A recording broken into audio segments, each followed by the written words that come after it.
Ben non. Bah, j'ai pas voulu arrêter votre palabre entre femmes.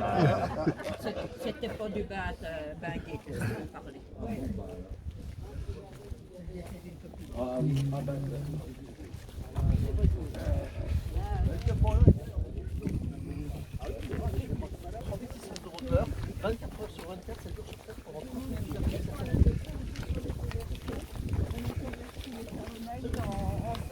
Ce matin, on a fait une station météo.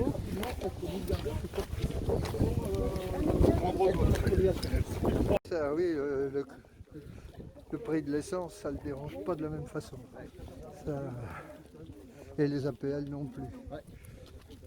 La médaille olympique. Ouais. Ça va te tenir chaud. T'as la médaille. Ah, c'est ici qu'on est, oui.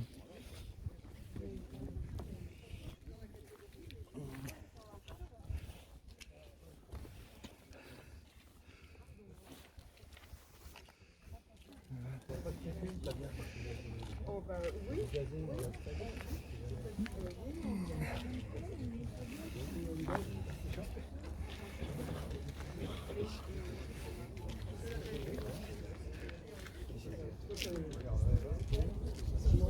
Ça fait du métal.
C'était un petit discours, mais je ne vais pas vous tenir 3 heures. Promis. Donc, Édouard Vaillant est né à Vierzon en 1840 et a fait partie des personnes qui ont fait l'histoire de notre ville au même titre que d'autres. Je vous en cite 2. Maurice MacNab, né au château de Fay en 1856, poète satirique et chansonnier, était engagé et fréquentait des socialistes révolutionnaires. Il s'exprimait au travers de ses chansons. Le théâtre de Vierzon porte son nom. Également Célestin Girard, industriel révolutionnaire, né en 1821, n'est pas né à Vierzon, mais s'y est établi après son tour de France. Il ouvre son atelier face à la gare et marquera l'histoire. Il fera partie des personnes du patrimoine local en devenant pionnier du machinisme agricole avec la construction de la première batteuse mobile, puis celle d'autres engins mécaniques de progrès. On lui doit la création de la Société de matériel agricole et la Société française vierzonnaise, puis la CASE jusqu'en 1994. Parfait illustrateur d'une réussite professionnelle et d'un progrès reconnu, il permit à des familles entières de se nourrir. Un buste est à son effigie. Revenons à Édouard Vaillant.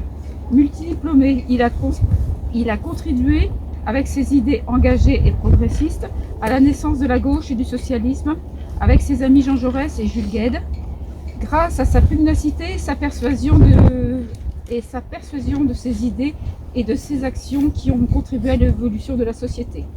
Édouard Vaillant a défendu les conditions de travail des ouvriers et prône en responsable de l'éducation pendant la Commune de Paris l'école laïque, technique et professionnelle comme base de l'enseignement, modèle encore actuel en créant des écoles gratuites et obligatoires pour les filles et les garçons. Il considérait les théâtres comme des grands établissements d'instruction. Il travaillait pour l'avenir et avait horreur de la violence. Il prétendait, avec ses idées déterminées et posées, ne pas porter morale ni assujettir. Il agissait dans le sens de la liberté, l'égalité, la fraternité, la mixité, la laïcité. Et c'est en ce sens social que nous devons agir aujourd'hui, alors même que cette République est bafouée par certains qui font fi des clivages idéologiques, ces clivages pourtant indispensables pour se repérer. Il est très important de rappeler aux générations actuelles ce qui a fait l'histoire de ce qu'elles sont et celle de leur lieu de vie pour les aider ainsi à construire leur avenir. Je terminerai par un clin d'œil en relançant une idée déjà évoquée lors du centenaire de sa mort en 2015. À quand le buste d'Édouard Vaillant érigé en extérieur, bien visible, à l'instar de celui de Célestin Girard, trônant dans le jardin avenue Pierre-Sémard, son aîné et voisin de sépulture. Pourquoi? Pour rappeler les valeurs de la gauche, les acquis sociaux, l'humanisme, la République, l'école laïque, le service public, la parité, de l'importance du vivre ensemble et de penser, et tout ce qui est le lien des humains. Avis aux amateurs, aux artistes, à qui vous voulez. Bonne idée. Oui,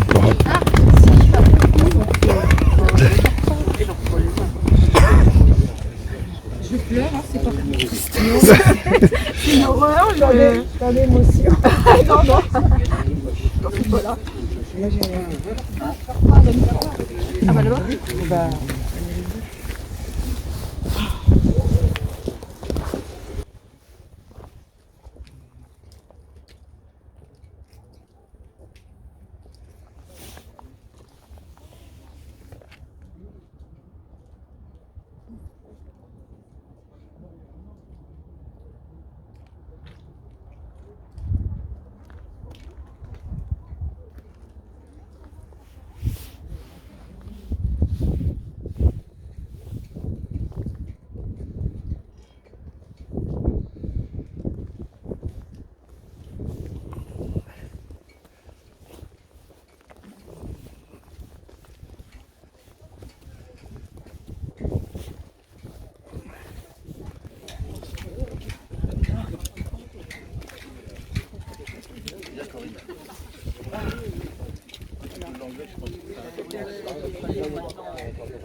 Juste un petit mot donc, pour saluer la mémoire de Léo Mérigot, comme il est de tradition quand nous revenons de la tête d'Édouard Vaillant. D'habitude, je parle de Léo Mérigot, le bâtisseur en termes de la ville de Vierzon, ce qu'ils ont créé en 1959 avec l'Union des forces et l'Union de la gauche de Vierzon. Mais aujourd'hui, j'ai envie de parler de libertaire et de l'antifascisme. Parce qu'on voit aujourd'hui ce qui se passe dans notre pays, avec des groupes dissous qui se reforment, de véritables attaques et agressions racistes qui se font par des groupes dans les universités. Et je crois que ce combat-là, qui a été le sien, qui a été constitutif de son engagement, puisque Léo, ne n'oublions pas, était le président du comité local de libération, un résistant remarquable qui a soigné tous les blessés qui étaient dans les maquis. Donc Léo nous dirait aujourd'hui, attention, n'oubliez pas l'essentiel. Et l'essentiel, c'est cela, c'est-à-dire combattre la vermine fasciste et la combattre aussi dans les idées et dans les actes, c'est-à-dire ne pas laisser une seule once de terrain à celles et ceux qui aujourd'hui nous emmènent vers ce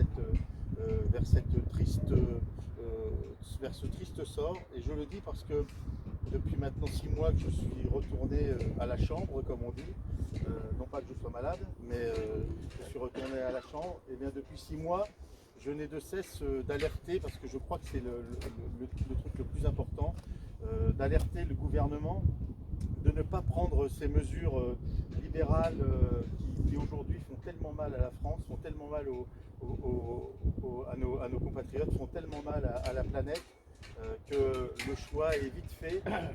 On a vu en Italie il y a quelques semaines, aujourd'hui, où le libéralisme a pu amener justement ces gouvernements nationalistes et fascisants.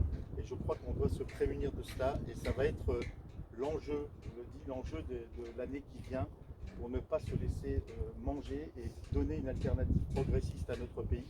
qui en a bien besoin. Alors Léo, c'est aussi cela, son œuvre, et je crois qu'il ne faut jamais l'oublier. Merci à tous.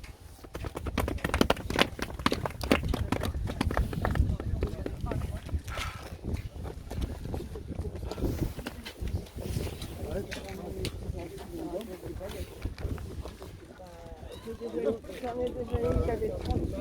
Le cheval est mort. Ah, si. Tu leur dis, le cheval il est mort de froid.